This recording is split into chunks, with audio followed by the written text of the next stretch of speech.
Hollywood, 1947. A place where dreams came true.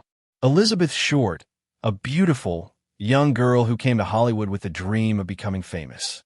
Everyone knew her by the name the Black Dahlia. But the end of her story was more terrifying than any movie plot. Her body was found in an empty lot in Los Angeles, cut in two. This murder was not seen as the work of human hands. It was a terrifying work of art, performed by a deranged killer. This crime shocked the entire country. Police, journalists, and the military all tried to solve this case. But the killer's secret remained a secret. Ultimately, who was that person who turned a beautiful girl into a terrifying message? The video begins with images and music from 1940s Hollywood. Hollywood, 1947. A place where dreams came true. Elizabeth Short, a beautiful, young girl who came to Hollywood with the dream of becoming famous. Everyone knew her by the name the Black Dahlia. But the end of her story was more terrifying than any movie plot. Her body was found in an empty lot in Los Angeles, cut in two. This murder was not seen as the work of human hands. It was a terrifying work of art, performed by a deranged killer. This crime shocked the entire country. Police, journalists, and the military all tried to solve this case. But the killer's secret remained a secret. Ultimately, who was that person who turned a beautiful girl into a terrifying message?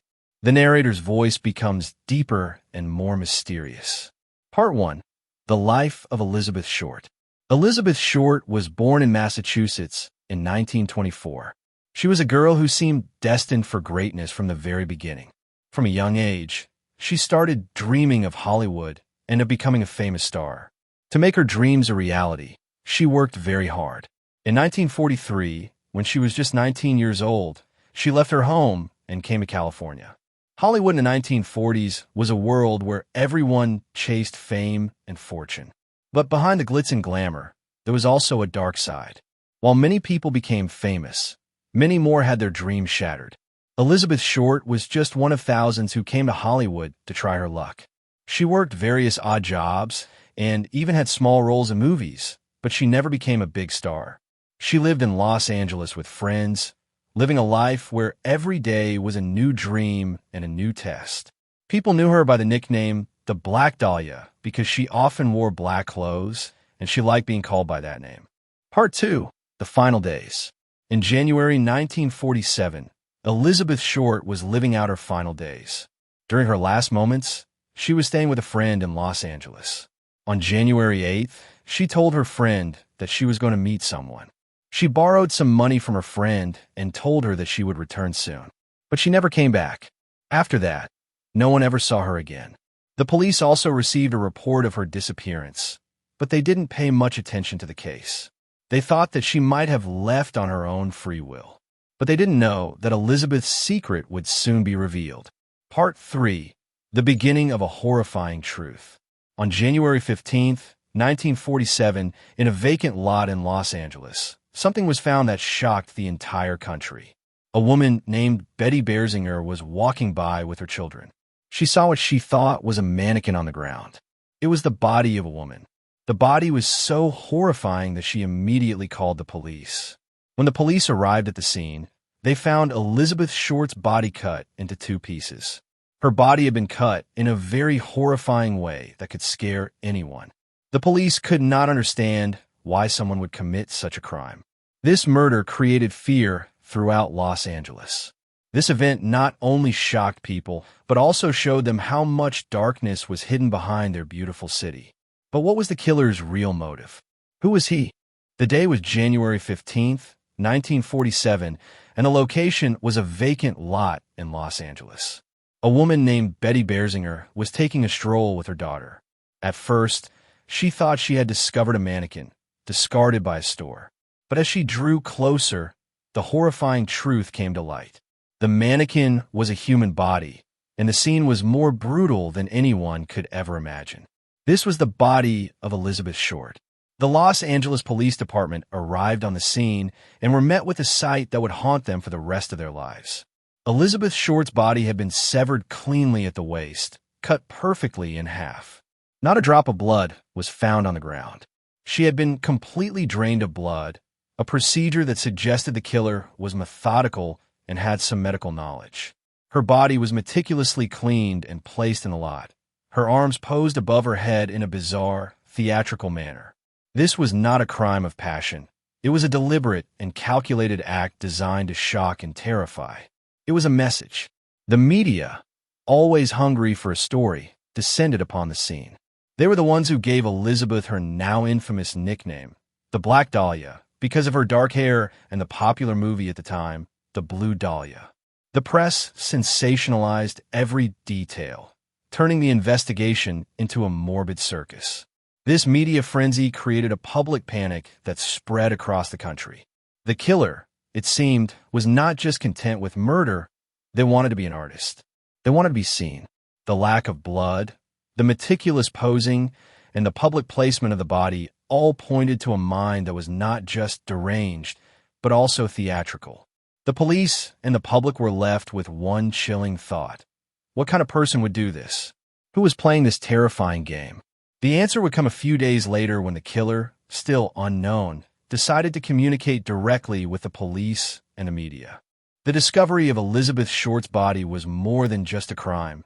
It was an event. The Los Angeles Police Department was under immense public and media pressure to solve the case. The press, hungry for every gruesome detail, sensationalized the story, turning it into a national obsession.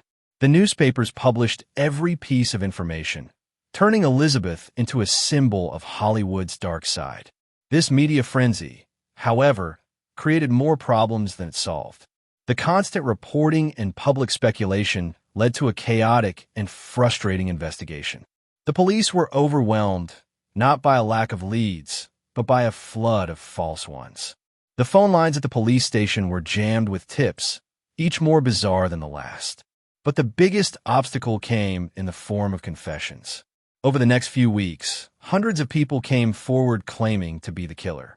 Men and women, young and old, all wanted to be a part of the infamous Black Dahlia case. They confessed in great detail, but upon investigation, every single one of them was found to be a liar. They were simply attention seekers, intoxicated by the media circus. These false confessions wasted countless hours and precious resources for the LAPD. While the police were busy chasing down these dead ends, the real killer was watching. He was not only following the case, he was playing a game. A few days after the discovery of the body, a package was delivered to the Los Angeles Examiner, a newspaper that had been covering the case from the very beginning. The package was carefully wrapped. Inside, there was an envelope containing a chilling collection of personal items that had belonged to Elizabeth Short. There was her social security card, a book with her name in it, and a collection of photos. All of these items were proof. The killer was not an anonymous monster hiding in the shadows. He was a theatrical madman who wanted his genius to be known. The game was on, and the killer just made the first move. The package sent to the Los Angeles Examiner was a chilling message from a killer who was playing a game with the city. This was the first of many communications. The killer, now known as the Black Dahlia Killer, continued to send letters to the media, each one a new taunt. He sent notes promising to turn himself in, only to mock the police for believing him. He even sent letters filled with fragments of news clippings, creating a bizarre and cryptic dialogue with the public. But despite his best efforts to be seen, his identity remained hidden. The police had several main suspects. One of the most famous was Dr. George Hotel, a wealthy and eccentric doctor who was a primary suspect for a time. He lived in a house that looked like something out of a detective novel. He was brilliant and had a dark side, but he was never proven to be the killer. The police chased leads and theories for years, but the case grew colder with each passing day. The initial chaos of the investigation, the numerous false confessions, and the lack of forensic technology at the time all contributed to the case's failure. The evidence was there, but the LAPD was not yet prepared to solve a crime that was so meticulous and theatrical. Even after decades, the case of Elizabeth Short, the Black Dahlia, continues to fascinate and haunt us. The official story has ended, but the puzzle remains unsolved. The question of who killed her still looms over Los Angeles. Was it a jealous lover, a deranged doctor, or was it just a random act of violence? The truth, it seems, may be forever lost to the dark annals of Hollywood history. The Black Dahlia was a young woman with a dream, but she became a symbol of a terrifying reality. Some secrets are so dark, they can never be uncovered. This is what our channel is all about, delving into the unknown and exploring the world's most baffling mysteries. If you enjoyed this video, please like it and subscribe to our channel Uncovering Secrets for more true crime stories. Leave a comment below and tell us who you think killed the Black Dahlia. Until we uncover our next secret, farewell.